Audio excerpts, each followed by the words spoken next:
കേരള രാഷ്ട്രീയത്തിലെ വിട്ടുവീഴ്ചയില്ലാത്ത പോരാട്ട വീര്യത്തിൻ്റെ പ്രതീകം. അടിച്ചമർത്തപ്പെട്ടവരുടെ ശബ്ദം നിയമസഭയിൽ മുഴക്കുന്ന ജനപ്രതിനിധി. വടകരയുടെ MLA ശ്രീമതി KK രമയാണ് ഇന്ന് നമ്മോടൊപ്പം അതിഥിയിൽ. നമസ്കാരം മാഡം. നമസ്കാരം. ബഹ്റൈനിൽ ഇത് രണ്ടാമത്തെ പ്രാവശ്യമാണല്ലേ? അതെ. ബഹ്റൈൻ ജനങ്ങൾ എങ്ങനെയുണ്ട് ബഹ്റൈനിലെ പ്രവാസി മലയാളികൾ, അവരുടെ ഒരു സ്നേഹമൊക്കെ എങ്ങനെയുണ്ട്? അയ്യോ, പറഞ്ഞറിയിക്കാൻ പറ്റാത്തതാണ്. വളരെ വ്യത്യസ്തമായ ഒരു പ്രവാസ ലോകമാണ് ഇവിടെ ബഹ്റൈൻ. നമുക്ക് വീട്ടിൽ നിന്നോ നാട്ടിൽ നിന്നോ വിട്ടു നിൽക്കുന്ന ഒരു ഫീലേ ഇവിടെയില്ല. ഭയങ്കര സ്നേഹമുള്ള, ഭയങ്കര പരസ്പരം ബന്ധങ്ങളുള്ള, അങ്ങനെ ഒരു താങ്ങായി നിൽക്കുന്ന എല്ലാവരും ആ തരത്തിൽ ഒരു കൂട്ടമാണ് നമുക്കിവിടെ കാണാൻ സാധിക്കുന്നത്. എല്ലായിടത്തും നല്ല സ്നേഹവും ഇഷ്ടവും നല്ലതായി തോന്നി. ഞാൻ കുറേ ഗൾഫ് കൺട്രീസ് സന്ദർശിച്ചിട്ടുണ്ട്, ഖത്തറും അതുപോലെ തന്നെ ദുബായും ഒക്കെ. പക്ഷേങ്കിൽ അബുദാബി ഉൾപ്പെടെ. പക്ഷെ അതിൽ നിന്നൊക്കെ വ്യത്യസ്തമായിട്ട് ബഹ്റൈൻ കഴിഞ്ഞ പ്രാവശ്യം വന്നപ്പോഴേതായിരുന്നു. ബഹ്റൈൻ ഒരു പ്രത്യേക അനുഭവമാണ്. ഈ പ്രാവശ്യവും അതേ ഒരു അനുഭവമാണ് ഉണ്ടായത്. ശരിക്കും സന്തോഷം. ഇവിടെ ജനറലി പ്രവാസികൾക്കിടയിൽ, അത് ഗൾഫ് നാടുകളിൽ മൊത്തത്തിൽ RMPക്കും താങ്കളുടെ വ്യക്തിപരമായിട്ടുള്ള നിലപാടുകൾക്കും നല്ലൊരു സ്വീകാര്യതയുണ്ട്. അതെന്തുകൊണ്ടായിരിക്കുന്നതാണ് തോന്നുന്നത് മാഡത്തിന്? അല്ല, എനിക്കത് തോന്നി. ഇന്നലെയൊക്കെ ഞങ്ങൾ വടകര സൗർവേദി എന്നൊക്കെ പറഞ്ഞുള്ള അവരുടെയൊക്കെ പ്രോഗ്രാമിന് പങ്കെടുത്തു. അതൊക്കെ വ്യത്യസ്തമായ രാഷ്ട്രീയമുള്ള ആളുകളാണ്. പക്ഷേ അവർ നമ്മളെ വിളിക്കാനും നമ്മളെ സംസാരം കേൾക്കാനും ഒക്കെ ഇരിക്കുന്നു എന്ന് പറയുമ്പോൾ ഒരു വ്യത്യസ്തമായ ഒരു നിലപാടുകൾ വെച്ച് പുലർത്തുന്ന ആളുകളാണ് എന്ന് തോന്നിയതും കൊണ്ട് കൂടിയായിരിക്കാം. പിന്നെ ചന്ദ്രശേഖരൻ്റെ ഒരു വ്യക്തിത്വത്തിനും അദ്ദേഹത്തിൻ്റെ ഒരു നിലപാടുകൾക്കുമുള്ള ഒരു റെസ്പോൺസ് ആളുടെ ഭാഗത്തു നിന്ന് ഉണ്ടാവുന്നുണ്ട്. ആളുകൾ അത് വലിയ തോതിൽ അക്സെപ്റ്റ് ചെയ്തതായിട്ട് നമുക്ക് കാണാൻ പറ്റും. പിന്നെ ആ ഒരു കൊലപാതകവും അത് എല്ലാവരുടെയും മനസ്സിൽ വലിയ നീറ്റലുണ്ടാക്കിയതാണ്. അതൊക്കെ അവരിലൊരു പ്രതിഷേധമായിട്ട് ഇപ്പോഴും നിൽക്കുന്നുണ്ട് എന്നുള്ളൊരു തോന്നലും എനിക്ക് അതിൻ്റെയൊക്കെ ഭാഗമായിട്ട് അങ്ങനെ നോക്കുമ്പോൾ തോന്നുന്നുണ്ട്. തീർച്ചയായിട്ടും അതൊരു വല്ലാത്ത മലയാളികളെ പിടിച്ചുലച്ച ഒരു സംഭവം തന്നെയായിരുന്നല്ലോ. നിലവിൽ നമ്മുടെ ബഹ്റൈൻ പോലത്തെ ഒരു പ്രവാസ ലോകത്ത് ഇപ്പം രണ്ടാമത്തെ പ്രാവശ്യമാണ് വരുന്നത്. ഇവിടെയുള്ള പ്രവാസികൾക്ക് എന്തെങ്കിലും, അതായത് നമ്മുടെ ഗവൺമെൻറ്റിൻ്റെ ഒരു സപ്പോർട്ട് ഇനിയും കുറച്ച് കൂടുതൽ എന്തെങ്കിലുമൊക്കെ കിട്ടിയിരുന്നെങ്കിൽ എന്നൊരു തോന്നലുണ്ടോ? എന്തൊക്കെയാണ് ഇപ്പം ഗവൺമെൻറ്റിൻ്റെ തലത്തിൽ നിന്നും നമുക്ക് പ്രവാസികൾക്ക് ചെയ്തു കൊടുക്കാൻ സാധിക്കുന്നത്, എന്നാൽ ഇപ്പം നടന്നിട്ടില്ല, അങ്ങനെയുള്ള എന്തെങ്കിലുമൊക്കെ ഉണ്ടോ? തീർച്ചയായിട്ടും അത് വളരെ ഗൗരവത്തിൽ ഗവൺമെൻറ്റുകൾ എടുക്കേണ്ട ഒരു പ്രധാനപ്പെട്ട വിഷയമാണത്. കാരണം ഈ പ്രവാസികളാണ് ഒരുപക്ഷെ കേരളത്തിനെ കേരളമായി മാറ്റുന്നതിൽ വലിയ പങ്ക് വഹിക്കുന്നവർ. ഇവിടുന്ന് കൊണ്ടുവരുന്ന വിദേശ നാണ്യങ്ങൾ അതാണ് സത്യത്തിൽ കേരളത്തിൻ്റെ സമ്പദ് വ്യവസ്ഥയെ, കേരളത്തിൻ്റെ സംസ്കാരത്തെ, കേരളത്തിൻ്റെ പുരോഗതിയെ ഒക്കെ വലിയ തോതിൽ നിർണ്ണയിക്കുന്നത്. പ്രവാസികൾ തരുന്ന അവരുടെ അധ്വാനത്തിൻ്റെ ഭാഗമായി നാട്ടിലേക്ക് അയക്കുന്ന പണത്തിൻ്റെ ഒരു ഭാഗമായിട്ട് കൂടിയാണ്. അപ്പം അവരുടെ ക്ഷേമം എന്ന് പറയുന്നത് സ്റ്റേറ്റിൻ്റെ ഉത്തരവാദിത്തമായിട്ട് കാണണം. ഉദാഹരണമായിട്ട് ഒരു പ്രവാസി, അദ്ദേഹം ഈ പ്രവാസ ജീവിതം മതിയാക്കി നാട്ടിലേക്ക് തിരിച്ചു വരുന്നു, ഒന്നുകിൽ ഒരു അസുഖമായിട്ട് അല്ലെങ്കിൽ അവർക്ക് മറ്റേതെങ്കിലും കാരണത്താൽ അവർ തിരിച്ച് നാട്ടിലേക്ക് വന്നു കഴിഞ്ഞാൽ അവിടെ ജീവിതത്തിന് ഒരു സുരക്ഷിതത്വവുമില്ല. അവർ പിന്നീട് എങ്ങനെ ജീവിക്കുന്നു എന്നുള്ളത് വലിയ പ്രശ്നമാണ്. ചിലപ്പം വലിയ സമ്പാദ്യങ്ങളൊന്നുമില്ലാത്ത ആളുകളെ സംബന്ധിച്ച് അവർക്ക് പ്രവാസ പെൻഷൻ വലിയ ബുദ്ധിമുട്ടായി, ചെറിയ തുകയാണ് കിട്ടുന്നത്, അതുപോലും പ്രയാസമാണ്.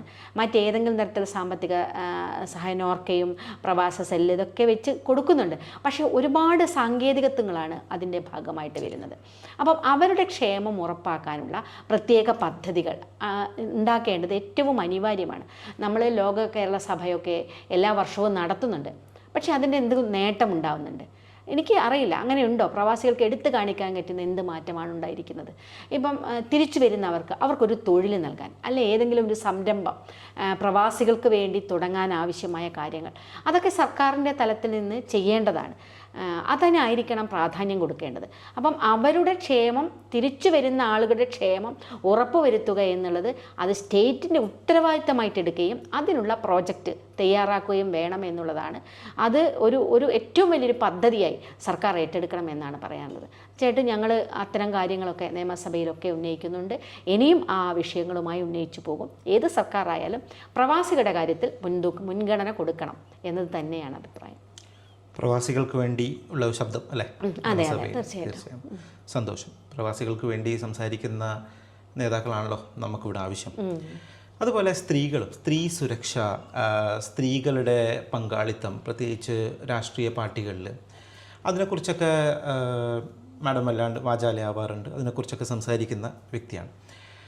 അപ്പോൾ കേരളത്തിലെ എല്ലാ രാഷ്ട്രീയ പാർട്ടികൾക്കും അവരവരുടെ പാർട്ടികളിൽ സ്ത്രീകൾക്ക് വേണ്ടത്ര പങ്കാളിത്തവും പ്രോത്സാഹനവും നൽകുന്നുണ്ടെന്ന് തോന്നുന്നുണ്ടോ?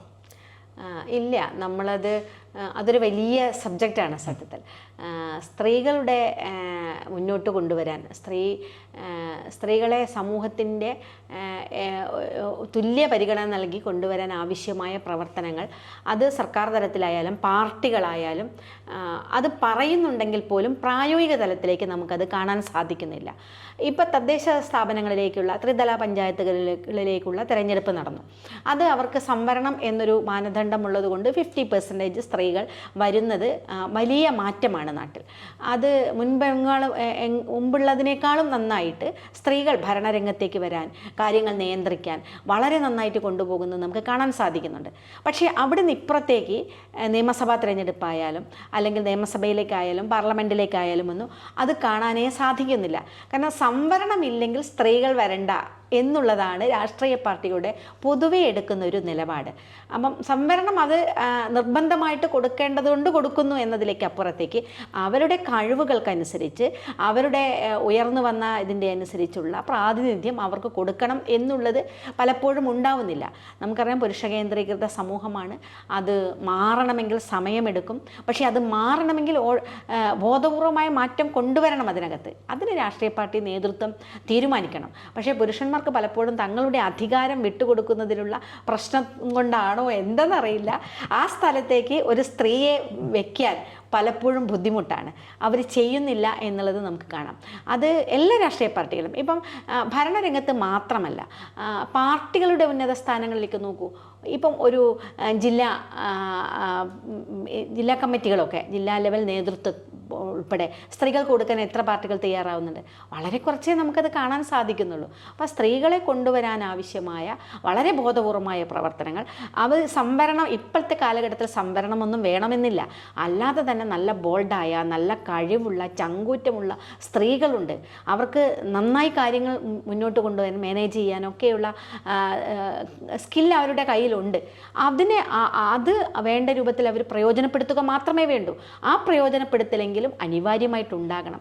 സംവരണം കൂടെ വേണ്ടെങ്കിൽ മാത്രമേ അതിനൊരു മാറ്റം വരികയുള്ളൂ. അപ്പോൾ അതിനൊപ്പം ഈ ഒരു ചിന്താഗതിയും കൂടി രാഷ്ട്രീയ പാർട്ടികളുടെ ഭാഗത്തുനിന്ന് ഉണ്ടാകേണ്ടതാണ്.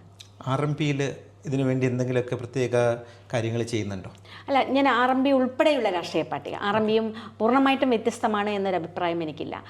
പക്ഷേ കുറച്ചുകൂടി വ്യത്യസ്തമായി, ഇപ്പം എന്നെപ്പോലെ ഞാനൊക്കെ ഒരുപക്ഷെ RMPയിൽ വനിത എന്ന നിലയ്ക്ക് തന്നെ, പക്ഷേ വലിയ ഏറ്റവും അംഗീകാരം കിട്ടി ഒരു രാഷ്ട്രീയ പാർട്ടിയിലുള്ള ഒരാൾ എന്ന നിലയ്ക്ക് മറ്റൊരു രാഷ്ട്രീയ പാർട്ടിയിൽ നമുക്കത് കാണാൻ സാധിച്ചില്ല. അതുകൊണ്ട് അതിലൊരു വേറിട്ട ഒരു നിലപാട് കാണാം. പക്ഷേ പൂർണ്ണമായും മാറി എന്ന് എനിക്ക് അവകാശമില്ല. അത് RMPയിലും, കാരണം ഞാൻ പറയും, ഈ രാഷ്ട്രീയ പാർട്ടികളൊക്കെ വരുന്ന സമൂഹത്തിൻ്റെ സാമൂഹ്യ പശ്ചാത്തലം എന്ന് പറയുന്നത് ഈ തരത്തിലേക്കുള്ളതാണ്, പുരുഷ കേന്ദ്രീകൃതമായിട്ട് തന്നെയാണ്. അപ്പം അതിൽ നിന്ന് മാറ്റി ചിന്തിക്കുക എന്നുള്ളതാണ് അവർ ചെയ്യേണ്ട കാര്യം. അത് RMP ഉൾപ്പെടെയുള്ള രാഷ്ട്രീയ പാർട്ടികൾ അത് ചെയ്യണം എന്നുള്ളതാണ്. ഈ ഒരു ഇൻ്റർവ്യൂ ചെയ്യുന്നതിന് വേണ്ടി ഞാൻ പ്രിപ്പയർ ചെയ്യുമ്പോഴും ഞാൻ ടീച്ചറിൻ്റെ പോസ്റ്റുകൾ അങ്ങനെയുള്ള കാര്യങ്ങളൊക്കെ നോക്കിയിരുന്നു. അപ്പോൾ എല്ലാത്തിൻ്റെ അടിയിൽ ഈ സൈബർ ആക്രമണങ്ങൾ വല്ലാണ്ടുണ്ട്. ഈ ഒരു സൈബർ ബുള്ളിങ്, ഈ സൈബർ ആക്രമണങ്ങൾ ഇതെങ്ങനെയാണ് നേരിടുന്നത്? എനിക്കിപ്പോൾ ഒരു പ്രശ്നമേ ഇല്ല. കാരണം ഞാൻ ഏത് നല്ല പോസ്റ്റ് ഇട്ട് കഴിഞ്ഞാലും, ഒരാൾ മരിച്ചു കഴിഞ്ഞാൽ അവർക്കൊരു ആദരാഞ്ജലികൾ ഇട്ടൊരു പോസ്റ്റ് ഇട്ടാൽ പോലും അതിനടിയിൽ വന്ന് ഈ തോന്നിവാസം പറയുന്ന ആളുകളെ എങ്ങനെയാണ് നമ്മൾ പറയുക? അതിനെന്ത് പറയേണ്ടത്? അതൊരു ഹോബിയാണ്. ഈ വൈകൃത മനസ്സുകളുടെ ഒരു ഹോബി മാത്രമായിട്ട് മാറിക്കൊണ്ടിരിക്കുകയാണ്. കെക്കേരമ എന്ന് പറഞ്ഞിട്ട് ഞാനിടണ്ട, ആരെങ്കിലും ഒരാൾ കെക്കേരമയുടെ ഒരു ഇതിട്ട് കഴിഞ്ഞാൽ പോലും അതിനടിയിൽ നമുക്ക് കാണാൻ കഴിയുന്നത് അങ്ങേയറ്റത്തെ തെറിയാണ്. അതിൽ എനിക്ക് തോന്നുന്നു 2012 മുതൽ ഞാൻ അനുഭവിക്കുന്നൊരു പ്രശ്നമാണ്. അന്നൊരു പക്ഷേ നേതൃത്വത്തിലുള്ള ആളുകൾ പോലും എനിക്കെതിരെ സംസാരിച്ചിരുന്നു, സോഷ്യൽ മീഡിയയിൽ കൂടെയും അല്ലാതെയും ഒക്കെ. ഇപ്പം അതിങ്ങനെ ഏറ്റെടുക്കാൻ ഒരു വിഭാഗമാണ്, ഒരു ടീം തന്നെയാണ്, ഒരു ടീം വർക്കാണത്. അതിങ്ങനെ തുടർന്നുകൊണ്ടേയിരിക്കുകയാണ്. സൈബർ പോരാളികളുടെ സൈബർ കൊടിസുനിമാർ അവരുടെ ആക്രമം. എനിക്ക് അവർ അങ്ങനെയൊക്കെ പറഞ്ഞിട്ട് എന്നെ അങ്ങ് ഇല്ലാതാക്കാമെന്നാണോ വിചാരം? എൻ്റെ മനോവീര്യം തകർക്കാനാണോ? എന്താണല്ല. എന്തായാലും ഇപ്പം ഞാനത് മൈൻഡ് ചെയ്യുന്നേ ഇല്ല. അതില്ലെങ്കിലാണ് ഒരു പോസ്റ്റിനൊരു ബുദ്ധിമുട്ട്. അവർ പറയട്ടെ, അവർ പറഞ്ഞുകൊണ്ടേ ഇരിക്കട്ടെ. എനിക്ക് ഏറ്റവും കൂടുതൽ ഞാൻ കേൾക്കുന്നത് എൻ്റെ ഭർത്താവിനെ വിറ്റ് ജീവിക്കുന്ന ഒരാളാണെന്നാണ്, ശവം വിറ്റ് ജീവിക്കുന്ന ഒരാളാണെന്ന്, അതിൻ്റെ പേരിൽ ആനുകൂല്യങ്ങൾ നേടി MLA ആയ ആളാണെന്നാണ്. അതാണ് ഇപ്പോൾ പറഞ്ഞുകൊണ്ടിരിക്കുന്നത്. എന്ത് പറഞ്ഞു കഴിഞ്ഞാലും ഞാൻ MLA ആയത് എൻ്റെ ഭർത്താവിനെ ഞാൻ കൊന്നിട്ട് ഞാനായി മാറി എന്നതാണ്. അങ്ങനെ വരെ പറയുന്ന ഒരു വിഭാഗത്തിനോട് എന്ത് പറയാനാണ്? അതവർ തുടർന്നുകൊണ്ടേയിരിക്കട്ടെ, അവരെ ജനം വിലയിരുത്തട്ടെ എന്ന് മാത്രമേ പറയാനുള്ളൂ. തീർച്ചയായും നമുക്ക് ബഹ്റൈനിലേക്ക് തന്നെ തിരിച്ചു വരാം. രണ്ടാമത്തെ പ്രാവശ്യമാണ് മാഡം ഇവിടെ നമ്മുടെ ബഹ്റൈൻ സന്ദർശിക്കുന്നത്. ഇപ്രാവശ്യം വന്നിരിക്കുന്നത് നൗകയുടെ സമന്വയം പരിപാടിയുടെ ഗ്രാൻഡ് ഫിനാലിയിൽ പങ്കെടുക്കാൻ വേണ്ടിയിട്ടാണ്. നൗക വളരെ നല്ല പരിപാടികൾ നടത്തി വളരെ നല്ല പേര് ബഹ്റൈനിൽ നേടുന്ന ഒരു സംഘടനയാണ്. അതിൻ്റെ പല ഓർഗനൈസേഴ്സിനെയും നമുക്കറിയാം. അവരൊക്കെ നല്ല പരിപാടികളും നല്ല നല്ല ചിന്തകളുള്ള ആൾക്കാരാണ്. എന്താണ് നൗകയെക്കുറിച്ച് ഒരു കാഴ്ചപ്പാട്, മാഡത്തിൻ്റെ കാഴ്ചപ്പാട് എന്താണ്? പ്രവാസ ലോകത്ത് ഇതുപോലെയുള്ള സാംസ്കാരിക സംഘടന പ്രവർത്തിക്കുന്ന, അവർക്ക് അല്ലാതെ പ്രവർത്തിക്കാൻ സാധിക്കില്ല, രാഷ്ട്രീയമൊന്നും പറഞ്ഞിട്ടല്ല, പക്ഷേ അല്ലാതെ പ്രവർത്തിച്ചു കൊണ്ടിരിക്കുന്ന ഒരു കൂട്ടം കമ്പനി ഇതുപോലെയുള്ള സംഘടനകളുണ്ട്. അതിലൊരു വേറിട്ട സംഘടനയായിട്ടാണ് നൗകയെ ഞാൻ പലപ്പോഴും നോക്കിക്കണ്ടത്.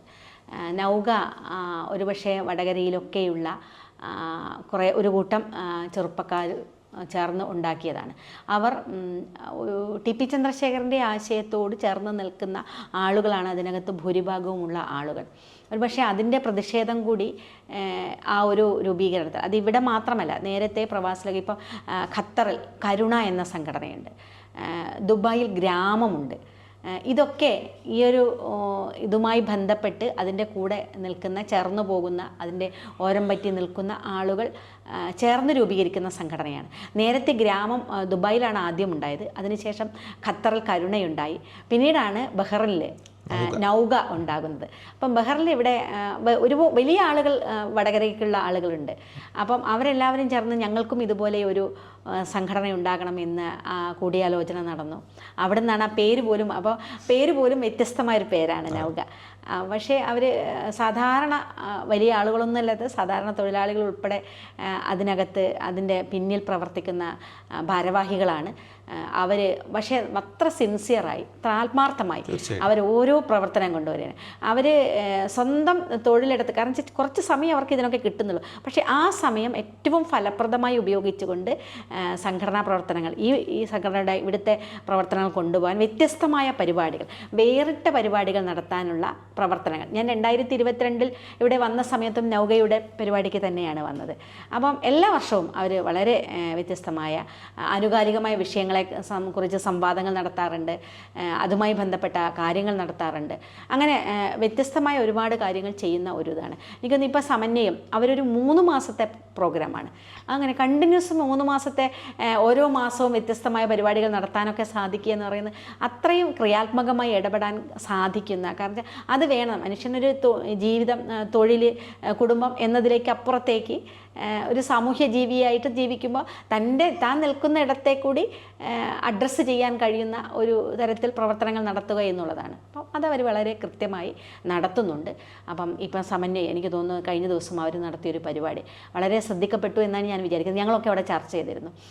സ്ത്രീകളുടെ വിവിധ ഇടങ്ങളിൽ വർക്ക് ചെയ്യുന്ന സ്ത്രീകൾ അവരുടെ അനുഭവങ്ങൾ പറഞ്ഞിട്ട് അതെത്ര വലിയൊരു ആശയമായിരുന്നു, എന്തൊരു നല്ല പരിപാടിയെന്ന് ഞാൻ ആലോചിക്കാം. പക്ഷേ അതൊരു പ്രശ്നമാണ്. കാരണം ഈ ഇവിടെയൊക്കെ വന്ന്, പ്രത്യേകിച്ചും മെയ്ഡുകളൊക്കെ വന്ന് ഇവിടെ പണിയെടുക്കുന്ന സ്ത്രീകളെന്ന് പറയുന്നത് തന്നെ അങ്ങേയറ്റത്തെ ജീവിത സാഹചര്യങ്ങൾ, പ്രതികൂലമായ സാഹചര്യങ്ങളൊക്കെ തരണം ചെയ്ത് പക്ഷേ വളരെ കരുത്തോടെ മുന്നോട്ട് പോകുന്ന ആളുകളാണ്. അപ്പോൾ ഇവിടെ വന്ന് വർക്ക് ചെയ്യുന്ന അത്തരം ആളുകൾ, ഇനി കുടുംബിനികളായി നിൽക്കുന്ന ആളുകൾ, അപ്പോൾ അവരൊക്കെ ഫേസ് ചെയ്യുന്ന പ്രശ്നങ്ങൾ അതൊക്കെ അഡ്രസ്സ് ചെയ്യാനും അത് സംസാരിക്കാനൊരു വേദി അവർക്കുണ്ടാക്കി കൊടുക്കാൻ അതെവിടെയും കാണാത്തതാണ്. അപ്പോൾ സ്ത്രീകളുടെ ശബ്ദം കേൾക്കാൻ, അത് പറയാൻ, അവരുടെ പ്രയാസങ്ങൾ പറയാൻ, അത് സംവദിക്കാൻ ഒരു വേദി ഉണ്ടാക്കുക ഉണ്ടാക്കാൻ അവർ എടുത്തൊരു തീരുമാനം വളരെ വ്യത്യസ്തമായിരുന്നു.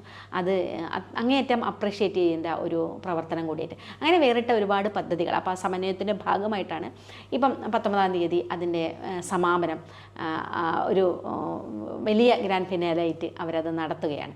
അപ്പോൾ തീർച്ചയായിട്ടും അതിൻ്റെ പിന്നിൽ നല്ലൊരു കൂട്ടം ആളുകളുണ്ട്, ചെറുപ്പക്കാരുണ്ട്, ചെറുപ്പക്കാരികളുണ്ട്. അവരൊക്കെ വളരെ സജീവമായിട്ട്, വളരെ എനർജറ്റിക്കായിട്ട്, പൈസയൊന്നും ഉണ്ടായിട്ടൊന്നുമല്ല, പക്ഷേ എല്ലാ സ്ഥലത്തുനിന്നും ശേഖരിച്ചുകൊണ്ട് അവർ വേറിട്ട പരിപാടികൾ നടത്തുന്നു എന്നുള്ളത് അങ്ങേയറ്റം സന്തോഷം തരുന്നതാണ്. അതിലും കക്ഷി രാഷ്ട്രീയങ്ങളും എല്ലാവരും വരുന്നുണ്ട്. ഒരു രാഷ്ട്രീയത്തിൻ്റെ ഭാഗമായിട്ടൊന്നുമല്ല, ഒരു ജാതി മതത്തിൻ്റെ ഭാഗമായിട്ടല്ല, മറിച്ച് നമ്മുടെ നാടിനെ അഡ്രസ്സ് ചെയ്യാനും നമ്മുടെ സമൂഹത്തിലുണ്ടാകുന്ന പ്രശ്നങ്ങളെ അഭിസംബോധന ചെയ്യാനും ഒക്കെ സാധിക്കുക. അതിനെനിക്ക് ചിന്തിക്കുക. ചെറുപ്പക്കാരൊക്കെ ഒന്നും അങ്ങനെ പോകുന്നത് നമുക്ക് കാണാൻ കഴിയില്ല. ചെറുപ്പക്കാർ അങ്ങനെ വരണമെന്ന്, ആ കാര്യങ്ങളൊക്കെ അത്തരം മേഖലകളിലേക്ക് കടന്നു ചെല്ലാൻ സാധിക്കുക എന്ന് പറയുന്നത് വളരെ നല്ല അതാണ്. അത് വളരെ ഭംഗിയായിട്ട് അവർ ഉപയോഗപ്പെടുത്തുന്നുണ്ട്, പ്രയോജനപ്പെടുത്തി മുന്നോട്ട് പോകുന്നുണ്ട്. ആ പരിപാടി ആ സ്ത്രീകളുടെ അവരുടെ അനുഭവങ്ങൾ ചർച്ച ചെയ്ത് അവരുടെ അനുഭവങ്ങൾ പങ്കുവെച്ച ആ ഒരു വേദിയിൽ ഞാനും ഉണ്ടായിരുന്നു. അപ്പം ഭയങ്കര ഹൃദയസ്പർശിയായിരുന്നു. അവിടെ സദസ്സിലുണ്ടായിരുന്ന ആൾക്കാർ വരെ, അവർക്ക് വരെ കണ്ണ് നിറയുന്ന ഒരു അനുഭവം, വ്യത്യസ്തത അതായിരുന്നു നൗകേനെ മാറ്റി നിർത്തുന്ന ഒരു പ്രധാനപ്പെട്ട ഒരു ഘടകം. അപ്പോൾ നമ്മുടെ ഈ ഒരു സെഗ്മെൻറ്റിൻ്റെ അവസാന ഭാഗത്തേക്ക് കിടക്കുകയാണ്. അപ്പോൾ പ്രവാസ ലോകത്തുള്ള മലയാളികളോട് എന്താണ് മാഡത്തിന് പറയാനുള്ളത്? എന്തെങ്കിലും ഒരു ഉപദേശമോ, അല്ലെങ്കിൽ പുറത്തുനിന്ന് നോക്കുമ്പോൾ പ്രവാസികൾ എങ്ങനെയാണ്, എന്തെങ്കിലുമൊക്കെ മാറ്റങ്ങൾ വരുത്താൻ പ്രവാസികൾക്ക് സാധിക്കുമോ കേരളത്തിൽ, അല്ലെങ്കിൽ പ്രവാസികൾക്ക് എന്തൊക്കെ സംഭാവനകൾ നൽകാൻ പറ്റുമെന്നാണ് മാഡത്തിന് തോന്നുന്നത്? പ്രവാസ ലോകത്തുള്ള ആളുകൾ ചെയ്യുന്ന പ്രവർത്തനങ്ങൾ നാട്ടിലുള്ള ആളുകൾ വളരെ മാതൃകയാക്കേണ്ടതാണ് എന്ന് കൂടി ഒരു അഭിപ്രായം എനിക്കുണ്ട്. കാരണം അത്രയേറെ സ്നേഹവും സൗഹൃദവും കൂട്ടായ്മയും ഒക്കെ അവർക്ക് കാണാൻ സാധിക്കും. പിന്നെ ഒരു പ്രശ്നമുണ്ടാകുമ്പോൾ അവിടെ ഓടിയെത്താൻ സഹായിക്കാനുള്ളൊരു മനസ്സ്, അത് ഇവിടെയാണ് ഏറ്റവും കൂടുതൽ നമുക്ക് കാണാൻ സാധിക്കുന്നത്. ആ തരത്തിലുള്ള ഒരുമയും ഒക്കെ പ്രവാസ ലോകത്ത് വളരെ ശക്തമായിട്ട് കാണാൻ സാധിക്കുന്നുണ്ട്. അത് നാട്ടിലേക്ക് അവർ തിരിച്ചു വരുമ്പോൾ അവർ ഒറ്റപ്പെടുന്നത് നമുക്ക് പലപ്പോഴും കാണാൻ സാധിക്കുന്നുണ്ട്. ഇന്നലെ ഞാനൊരു പരിപാടിക്ക് പോയപ്പോൾ നമ്മുടെ യഹിയ എന്ന് പറയുന്ന ഒരു എഴുത്തുകാരനുണ്ട്, യുവ എഴുത്തുകാരനാണ്. അദ്ദേഹത്തിൻ്റെ ഒരു കവിത ഒച്ച്, എനിക്ക് ആ ഒച്ചിനെ പോലെയാണ്, ഒട്ടിപ്പിടിക്കും, ഇതാക്കും, പക്ഷേ പിന്നീട് ഒന്നുമല്ലാതായിത്തീരുന്ന ഒരവസ്ഥ പലപ്പോഴും പ്രവാസികൾക്ക് വന്നു ചേരുന്നുണ്ട് എന്നുള്ളത് കവിതയിൽ നമുക്ക് കാണാൻ സാധിച്ചിരുന്നു. അപ്പോൾ അതുപോലെയാവാതെ തിരിച്ച് നാട്ടിലേക്ക് എത്തിയാലും അവർക്ക് അവിടെ ചെയ്യാൻ കഴിയുന്ന എന്തെങ്കിലും ഉണ്ടാവണം. അതിന് നാടും അതിനനുസരിച്ച് അവരെ സ്വീകരിക്കാൻ കഴിയുന്ന ഒരു സാഹചര്യം നാട്ടിലും ഉണ്ടാകണം. അതിന് ഗവൺമെൻറ്റും എല്ലാം ആ ഒരു പ്രവർത്തനം നടത്താൻ കൂടി കഴിയണം. അപ്പം തിരിച്ച് നാട്ടിലെത്തുമ്പോൾ പ്രവാസികൾ അതേപോലെ നാട്ടിലെ ആ ഒരു കൂട്ടായ്മ ഉണ്ടാക്കാനും മുന്നോട്ട് കൊണ്ടുപോകാനും അവരും കൂടി അവരുടെ ഒരു പങ്ക്, നേതൃത്വം അത്തരം കാര്യങ്ങളിലൊക്കെ ഉണ്ടാകണം എന്നുള്ളതും കൂടിയാണ്. അപ്പം ആ തരത്തിൽ സ്വീകരിക്കാൻ നാടും കൂടി അവരെ തയ്യാറാകണം, പ്രവാസികളെ. വളരെ സന്തോഷം ഇത്രയും സമയം നമ്മോടൊപ്പം ചെലവഴിച്ചതിന്. മാഡത്തിന് എല്ലാ ആശംസകളും, സമന്വയത്തിനും അതിൻ്റെ ഗ്രാൻഡ് ഫിനാലേക്കും എല്ലാ ആശംസകളും നേരുന്നു. നൗകയ്ക്കും. ഇത്രയും സമയം നമ്മോടൊപ്പം ഉണ്ടായിരുന്നത് വടകരയുടെ MLA ശ്രീമതി KK രമ. അടുത്ത ആഴ്ച വീണ്ടും ഒരു അതിഥിയുമായി കാണാം. നമസ്തേ.